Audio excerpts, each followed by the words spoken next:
Bonjour peuple de Dieu, bonjour bien-aimés frères et sœurs. Le Seigneur nous a aimés et il nous a fait la grâce d'être encore en vie ce matin. Pendant que plusieurs meurent, pendant que plusieurs sont dans des situations catastrophiques, pendant que plusieurs sont dans des difficultés qu'on ne peut même pas compter, par la grâce du Seigneur, nous sommes debout et nous sommes les vivants. Et ce sont les vivants qui doivent honorer le Seigneur. Seigneur notre Père, mon âme te bénit, mon esprit t'adore pour ta grandeur insondable. Et ta présence manifeste dans nos vies. Nous te remercions pour les expériences personnelles que chacun aurait traversées ou vécues et pour la grâce que tu as accordée à tout un chacun de nous ce matin pour en faire de nous des vainqueurs. Que toute la gloire te revienne. Bien-aimés, bienvenue dans notre partage du jour. Nous allons discuter sur le thème de l'uniformité à la diversité qui est la vie de Christ en nous. Et dans Philippiens, le chapitre 2, le verset 1 au verset 4, il est écrit « N'avez-vous pas trouvé dans le Christ un réconfort, dans l'amour un encouragement, par l'esprit une communion entre vous? N'avez-vous pas de l'affection et de la bonté les uns pour les autres? Rendez donc ma joie complète. Tendez à vivre en accord les uns avec les autres. Et pour cela, ayez le même amour, une même pensée et tendez au même but.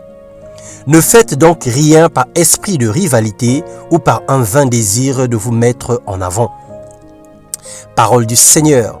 Bien-aimés, l'unité d'esprit et la conformité spirituelle sont des choses que le Seigneur loue dans la vie de ses enfants.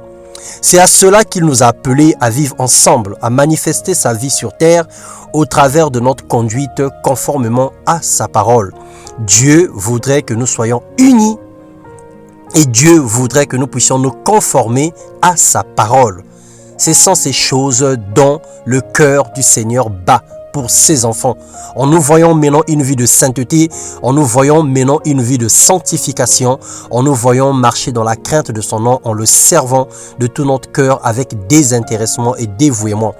Et dans Philippiens, le chapitre 3, le verset 15 à 16, la Bible déclare « Nous tous qui sommes spirituellement adultes, c'est à cette pensée qui doit nous diriger. Et si sur un point quelconque vous pensez différemment, Dieu vous éclairera aussi là-dessus. Seulement, au point où nous sommes parvenus, continuons à marcher ensemble dans la même direction. » Le Seigneur nous exhorte et nous encourage à ne pas passer du temps dans les différences qui nous séparent ou encore dans des situations, dans des incompréhensions, dans des choses, en fait, les divergences qui existent entre nous. Le Seigneur dit là où on peut s'accorder, marchons ensemble. Laissons de côté les jugements inutiles, laissons de côté les critiques qui ne sont même pas fondées. Marchons ensemble. Prenons ensemble la même cause qui est Christ. Ne cherche pas à marcher qu'avec les personnes qui ont la même tête que toi, qui ont les mêmes pieds que toi, mais marchons plutôt avec les choses qui nous mettent ensemble.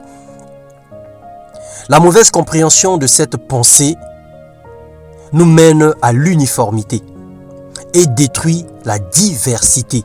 Nous voulons être uniformes, mais nous refusons la diversité. Nous refusons d'accepter les cultures des autres, nous refusons d'accepter les pensées des autres, les avis des autres, parce que nous voulons être uniformes. Nous voulons que tout le monde voit comme nous, pense comme nous, entend comme nous. Nous voulons tailler les autres sur mesure. Nous voulons que tout se fasse comme chez nous. Nous forçons les autres à faire comme nous, à vivre comme nous. Nous désirons transformer et dénaturer les autres en croyant que notre modèle est le meilleur des modèles. Dans Matthieu 23, le verset 3 à 4, la Bible déclare « Faites donc tout ce qu'ils vous disent et réglez votre conduite sur leur enseignement. Mais gardez-vous de prendre modèle sur leurs actes, car ils parlent d'une manière et agissent d'une autre. Ils lient des pensées, des pesants fardeaux et les placent sur les épaules des hommes. » Jésus-Christ parlait des pharisiens qui forçaient les autres à changer, qui forçaient les autres à être intègres, alors que eux-mêmes ils étaient des hypocrites, ils ne faisaient pas cela. Ils chargeaient les autres d'un poids, des fardeaux, alors que eux-mêmes ils ne les portaient pas. Bien-aimés, s'il y a un modèle à suivre, c'est Jésus-Christ. Nous sommes uniformes par rapport à lui, car tous doivent marcher comme lui a marché. Mais nous devrons nous accepter les uns les autres avec nos différences, nos manquements, nos défauts, nos avantages et nos inconvénients. C'est cette attitude qui crée la diversité. La diversité, c'est savoir accepter aussi la façon des autres, accepter la manière des autres, accepter la culture des autres, accepter la langue des autres, accepter les plats des autres, accepter ce que les autres font, sans pourtant en faire une contrainte. On n'est pas obligé de manger la même nourriture que l'autre, mais on peut l'accepter et le laisser manger ce qu'il a envie de manger, parce que tout cela est bon, parce que le Seigneur est l'auteur de toute création. Nous pouvons accepter qu'un autre marche à pied, qu'un autre se déplace en voiture, mais nous n'avons pas le droit de juger celui qui est à pied et de juger celui qui est en voiture. Ce sont des choix que nous faisons dans la vie. Tant que cela ne demeure pas un péché, tant que cela n'attriste pas le Saint-Esprit, nous avons la responsabilité et l'obligation de l'accepter.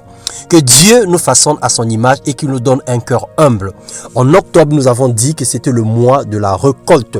Nous voulons récolter ce que nous avons sémé, les bonnes œuvres que nous avons sémées. Nous voulons que le Seigneur puisse nous en rendre au centuple, parce que nous avons fait le bilan et notre bilan, il est positif, et il est temps que chaque enfant de Dieu se réjouisse de son travail.